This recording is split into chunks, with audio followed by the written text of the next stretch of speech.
नमस्कार, मैं दृष्टि उपाध्याय। अमेरिका और ईरान के बीच फिर से शुरू हुई जंग ने खतरनाक रूप अख्तियार कर लिया है। इस बार हमले इतने डेंजर हैं कि भारी नुकसान पहुंचा रहे हैं। कुछ घंटे पहले ईरान के कई ठिकानों को निशाना बनाते हुए अमेरिका ने स्ट्राइक की थी। इस हमले में भारत के निवेश वाले चाबहार पोर्ट के कंट्रोल टावर को तगड़ा नुकसान पहुंचा है, जिसमें 8 लोगों की मौत हुई, जबकि 20 से ज्यादा लोग घायल हुए हैं। लेकिन अब ईरान ने अमेरिका से ऐसा बदला लिया है कि जिसने ट्रंप को भी हिलाकर रख दिया है। पहली बार ईरान के रौद्र रूप को देखकर सब हैरान हैं। दरअसल हमलों का बदला लेते हुए ईरान ने अमेरिका के कई लड़ाकू विमानों को तबाह कर दिया है। वो फाइटर जेट्स जिन पर ट्रंप सबसे ज्यादा गुरूर करते थे, अब इन्हीं लड़ाकू विमानों को एक झटके में ही ईरान ने धुआं धुआं करते हुए मिट्टी में मिला दिया है।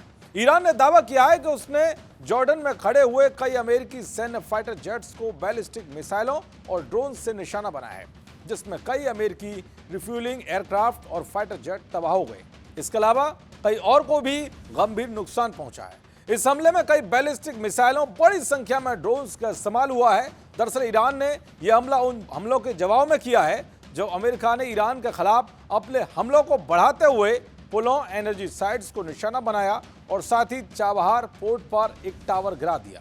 चाबहार पोर्ट भारत के लिए रणनीतिक रूप से अहम है। इस टावर को गिराने के लिए अमेरिका ने एक नहीं तीन बार हमले किए। चाबहार ईरान का वो इलाका है जहां भारत का तगड़ा निवेश है। यहां भारत $120 मिलियन यानी कि लगभग 11.5 अरब रुपए निवेश कर चुका है। अमेरिका के इस हमले में भारत का निवेश भी प्रभावित हुआ है। अमेरिकी हमले में जो मैरीटाइम ट्रैफिक टावर गिरा है वो शाहिद टर्मिनल पर ही बना हुआ है। शाहिद टर्मिनल को भारत ने ही बनाया है। चाबहार पोर्ट को नुकसान पहुंचना, इससे सीधे तौर पर पाकिस्तान और चीन को फायदा पहुंचने वाला है, क्योंकि भारत की ओर से खाली की गई जगह और पोर्ट के निष्क्रिय होने की स्थिति में ईरान पर प्रभाव रखने वाला चीन इस रणनीतिक क्षेत्र में अपने पैर पसार सकता है।